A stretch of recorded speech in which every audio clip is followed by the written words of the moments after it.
വിശ്വപൗരനായ ശശി തരൂരിന് പുതിയ ചിറകുകൾ ലഭിച്ചിരിക്കുന്നു. ഇനി പുതിയ ആകാശത്തിലേക്ക് അദ്ദേഹം പറന്നുയരുക ഈ ചിറകുകളുടെ ബലത്തിലായിരിക്കും. അധികാരത്തിൻ്റെയും അതുപോലെ തന്നെ ഭരണാധികാരത്തിൻ്റെയും പുതിയ പുതിയ അവസരങ്ങളുടെയും ബാക്കപ്പുള്ള ചിറകുകളാണ്. കാറ്റിൽ ക്ലാസ് ഒന്നും അല്ല കേട്ടോ, BJP മേയ്ക്ക, അല്ല ഒറിജിനൽ BJP. തിരുവനന്തപുരത്ത് നിന്നുള്ള MP ആയ ശശി തരൂർ ഇപ്പൊ കോൺഗ്രസിലാണോ BJPയിലാണോ ഏത് പാർട്ടിയിലാണ്, സർക്കാരിന്റെ കൂടെയാണോ പ്രതിപക്ഷത്താണോ എന്നുള്ള സംശയങ്ങൾ നിലനിൽക്കുകയാണ്. അപ്പോഴാണ് AICC പ്രസിഡന്റ് മല്ലികാർജുന ഖാർഗെ പറഞ്ഞത് കോൺഗ്രസിന് രാജ്യമാണ് പ്രധാനം, രാജ്യമാണ് ഒന്നാമത്. പക്ഷെ വേറെ ചിലർക്ക് ആദ്യം മോദി പിന്നെ രാജ്യം. അത് അത്ര ശരിയാണോ എന്ന് സംശയമുണ്ട്. ശശി തരൂറിന്റെ ഈ ദിവസങ്ങളിലുള്ള സംസാരങ്ങളും പ്രവർത്തികളും കാണുമ്പോൾ ആദ്യം മോദി തന്നെ, പിന്നീട് ഒപ്പം അദ്ദേഹം പറയുന്നത് മോദി എന്ന് പറയുന്നത് തന്നെയാണ് നമ്മുടെ രാജ്യം.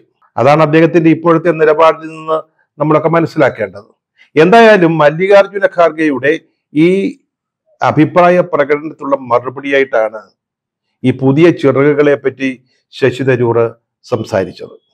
പറക്കാൻ ആരുടെയും അനുമതി ആവശ്യമില്ല, ചിറകുകൾ നിങ്ങളുടേതാണ്, ആകാശം മറ്റാരുടെയും സ്വന്തമല്ല എന്നൊക്കെയാണ് ഒരു മരച്ചില്ലമേലിരിക്കുന്ന ഒരു പക്ഷിയുടെ ചിത്രം കൂടി ചേർത്തുകൊണ്ട് അദ്ദേഹം പോസ്റ്റ് ചെയ്തത്. സംഗതി ശരിയാണ്. ശശി തരൂരിനെ സംബന്ധിച്ചിടത്തോളം കാലാകാലങ്ങളിൽ ആകാശത്തിന്റെ അനന്തതകളിലേക്ക് പറന്നുയരാൻ കെൽപ്പുള്ള ചിറകുകൾ പലരും സമ്മാനിച്ചിട്ടുണ്ട്. അതുപയോഗിച്ചാണ് അദ്ദേഹം ഈ പറക്കലുകളൊക്കെ നടത്തിയിട്ടുള്ളത്.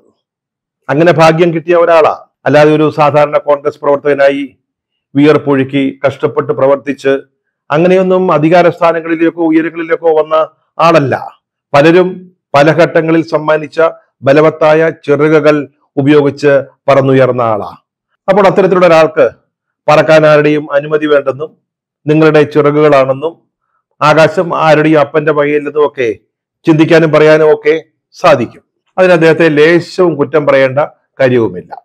2009 തിരുവനന്തപുരം ലോക്സഭാ മണ്ഡലത്തിൽ മത്സരിക്കാൻ എത്തുമ്പോൾ അദ്ദേഹത്തിന് ഐക്യരാഷ്ട്രസഭയുടെ മുൻ അണ്ടർ സെക്രട്ടറി ജനറൽ എന്ന ചിറക് മാത്രമേ ഉണ്ടായിരുന്നുള്ളൂ. മനോഹരമായ ഇംഗ്ലീഷ് ഭാഷ, ഒപ്പം തന്നെ വിദേശ കാര്യങ്ങളിലുള്ള അറിവ്, എഴുത്തുകാരൻ, പ്രഭാഷകൻ എന്ന നിലയിലുള്ള പരിവേഷം, ഇതൊക്കെയായിരുന്നു അദ്ദേഹത്തിന്റെ കൈമുതൽ. അന്ന് വിശ്വപൗരനായിട്ടില്ല, അതിനോട് അപേക്ഷ കൊടുത്തിട്ട് പോലുമില്ല. 2009 ശശി തരൂറിന് ചിറകുകൾ നൽകിയത് കോൺഗ്രസ് ആയിരുന്നു, ഇന്ത്യൻ നാഷണൽ കോൺഗ്രസ്. ഒപ്പം തിരുവനന്തപുരം ലോക്സഭാ നിയോജക മണ്ഡലത്തിലെ ജനങ്ങൾ. പിന്നെ ഒന്നൊന്നര പറക്കലായിരുന്നു, തിരിഞ്ഞു നോക്കേണ്ടി വന്നിട്ടില്ല. കാരണം ബലവത്തായ ചിറകുകളിന്മേലാണ് ആ പറക്കൽ നടന്നുകൊണ്ടിരിക്കുന്നത്.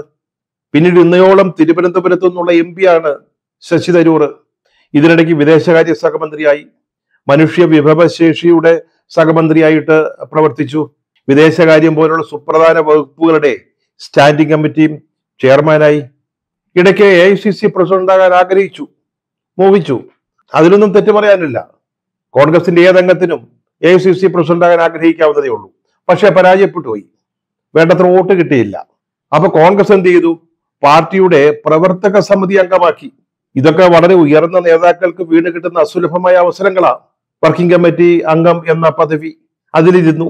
പിന്നീട് കേരളത്തിന്റെ മുഖ്യമന്ത്രി സ്ഥാനാർത്ഥിയായിട്ട് സ്വയം പ്രഖ്യാപിക്കാൻ നോക്കി, അതിനും വേണ്ടത്ര പിന്തുണ കിട്ടിയില്ല.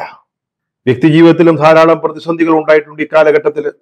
അദ്ദേഹത്തിന്റെ ജീവിതത്തിൽ ഒരു വലിയ ദുരന്തം ഉണ്ടായപ്പോൾ, അദ്ദേഹത്തിന്റെ ഭാര്യയുടെ മരണം, അന്ന് ഈ BJPക്കാര്, ഇപ്പോൾ ശശി തരൂരിനെ എഴുന്നള്ളിച്ചുകൊണ്ട് കിടക്കുന്ന BJPക്കാര് അദ്ദേഹത്തെ കൊടുക്കാൻ നോക്കിയതാ, അദ്ദേഹത്തെ വല്ലാതെ കഷ്ടപ്പെടുത്തിയതാ. അന്നാരാണ് കൂടെ നിന്നത്? കോൺഗ്രസ് ആയിരുന്നു. കോൺഗ്രസ് അധ്യക്ഷ സോണിയാഗാന്ധി അദ്ദേഹത്തോടൊപ്പം ഉറച്ചു നിന്നു. പാർട്ടിയും ശശി തരൂറിനൊപ്പം തന്നെ നിലയുറപ്പിച്ചു. ഒരു ജോലി ഏറ്റെടുത്താൽ അത് അതിമനോഹരമായിട്ട് നിർവഹിക്കുന്ന ഒരു രീതിയാണ് ശശി തരൂറിൻ്റെത്.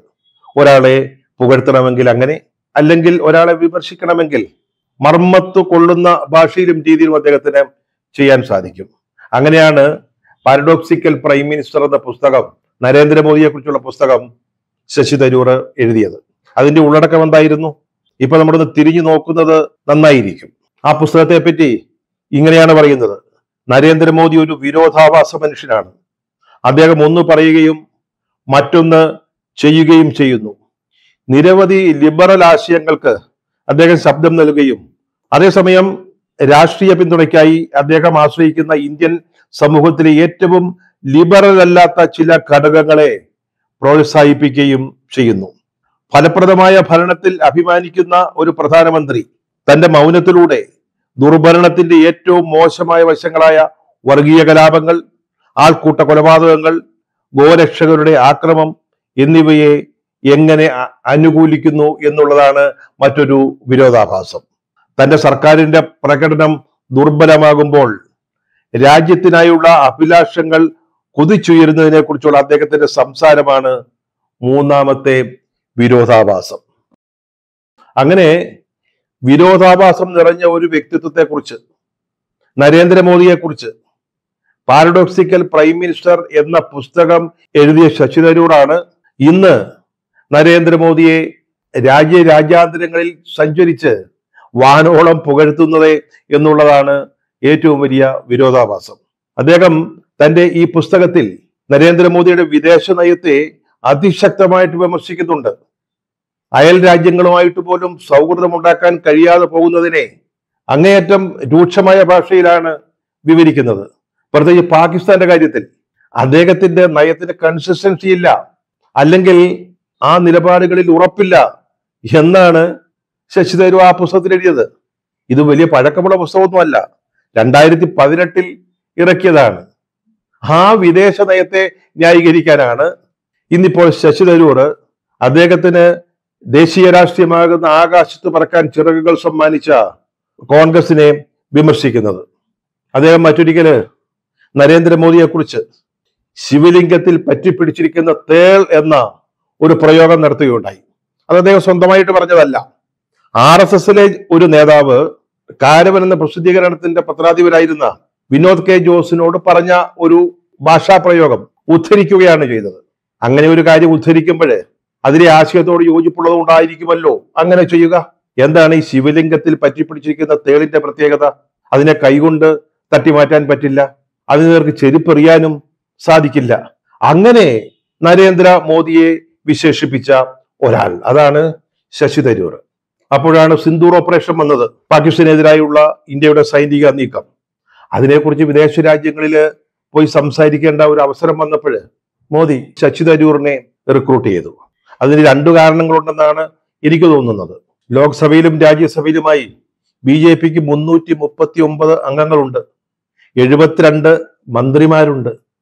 ഇവരിൽ നിന്ന് ഒരാളെയെങ്കിലും ഒരു മരുന്നിനെങ്കിലും കണ്ടുപിടിക്കാൻ, അതായത് വിദേശത്ത് പോയി സംസാരിക്കണമല്ലോ, ഇന്ത്യയുടെ നയത്തെപ്പറ്റി അവരെ കൺവിൻസിംഗ് ആയിട്ട് സംസാരിക്കണമല്ലോ, അതിന് പറ്റിയ ഒരാളെ പോലും കണ്ടെത്താൻ മോദിക്കായില്ല.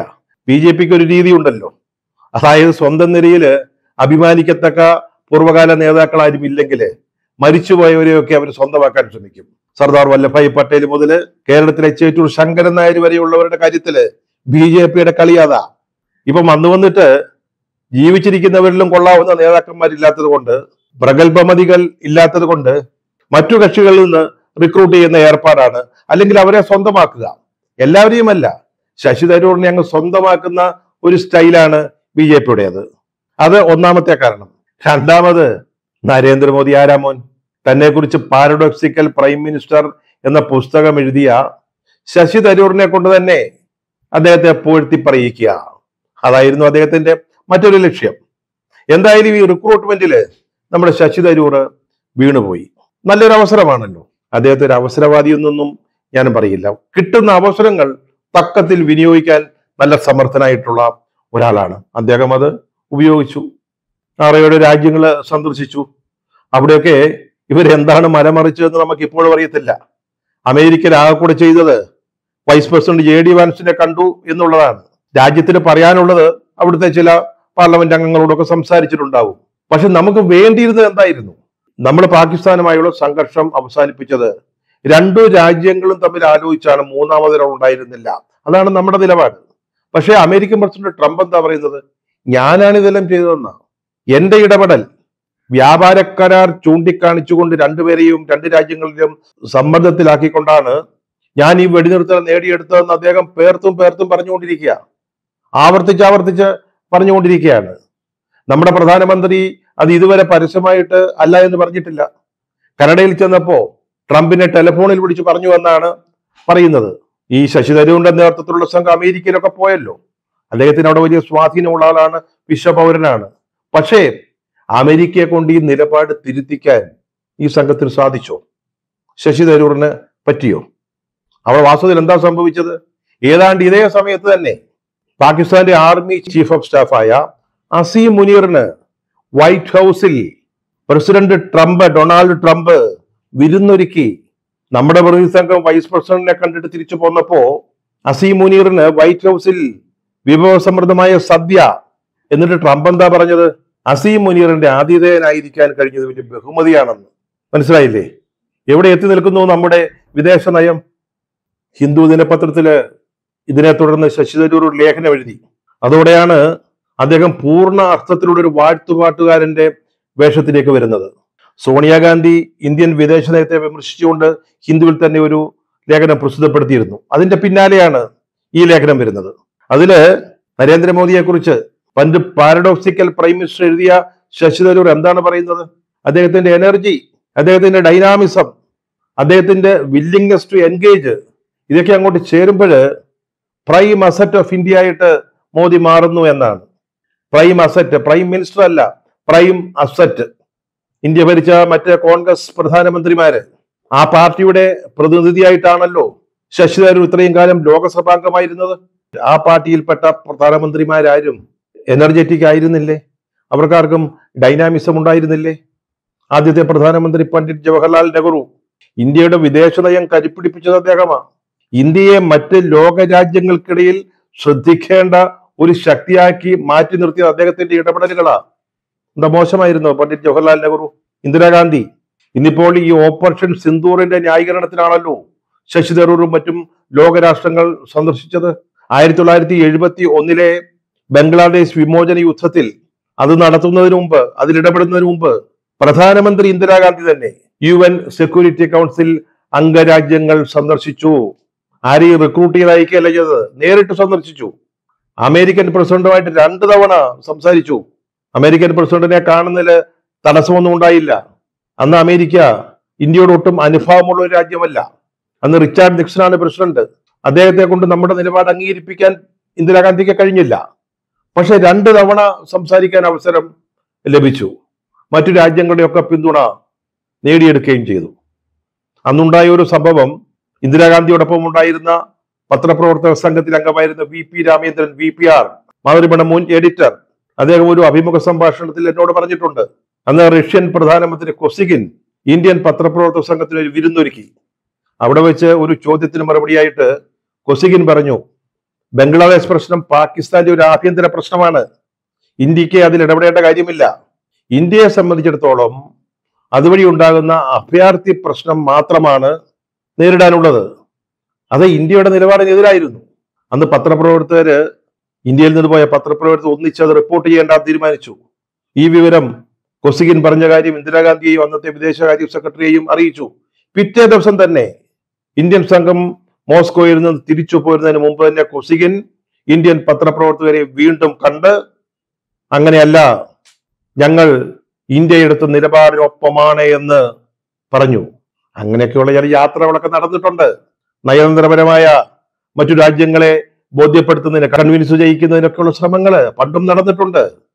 ഇന്ദിരാഗാന്ധി മോശമായിരുന്നു. രാജീവ് ഗാന്ധി 21ാം നൂറ്റാണ്ടിലേക്ക് ഇന്ത്യയെ നയിച്ച പ്രധാനമന്ത്രിയാ. എനർജി കുറവായിരുന്നു, ഡൈനാമിസം കുറവായിരുന്നു. രാജ്യത്തെ ഉദാരീകരണത്തിന്റെയും ആഗോളവൽക്കരണത്തിന്റെയും പുതിയ സാമ്പത്തിക അക്രമത്തിലേക്ക് നയിച്ച PV നരസിംഹറാവു മോശമായിരുന്നു. മൻമോഹൻ സിംഗ് ലോകം ആദരിക്കുന്ന പ്രധാനമന്ത്രി, അദ്ദേഹത്തിന് എന്തായിരുന്നു കുറവ്? ഇവരെ എല്ലാം മറികടന്ന് ശശി തരൂർ നരേന്ദ്രമോദിയിൽ കാണുന്ന പ്രത്യേകതകൾ എന്താണ്? വളരെ ബുദ്ധിമാനാണ് നമ്മുടെ ശശി തരൂർ, അക്കാര്യത്തിൽ യാതൊരു സംശയവുമില്ല. ഇനി അദ്ദേഹം തിരുവനന്തപുരത്ത് നിന്ന് ലോക്സഭയിലേക്ക് മത്സരിക്കുന്നില്ല എന്നും പ്രഖ്യാപിച്ചിട്ടുണ്ട്. മത്സരിച്ചാൽ ബുദ്ധിമുട്ടാണ് എന്നറിയാവുന്നത് കൊണ്ടായിരിക്കാം ഇനി ഈ കളിക്കില്ല എന്ന് പറഞ്ഞിട്ടുണ്ട്. അപ്പൊ അദ്ദേഹം പുതിയ പുതിയ ലോകങ്ങൾ സ്വപ്നം കാണുകയാണ്, പുതിയ ആകാശങ്ങളെ കുറിച്ച് വിഭാവന ചെയ്യുകയാണ്. അപ്പൊ അവിടെയൊക്കെ പറന്നു കയറണമെങ്കിൽ പുതിയ ചിറകുകൾ വേണം. കോൺഗ്രസിനോട് ചേർന്ന് നിന്നുകൊണ്ട് ഇനിയും അടുത്ത കാലത്തൊന്നും വലിയ പ്രയോജനങ്ങളൊന്നും ഉണ്ടാവാൻ പോകുന്നില്ല എന്ന് അദ്ദേഹത്തിന് അറിയാം. അതുകൊണ്ടാണ് പുതിയ ചിറകുകൾ തേടുന്നത്. അദ്ദേഹത്തിന് പുതിയ ചിറകുകൾ ലഭിച്ചിരിക്കുന്നു.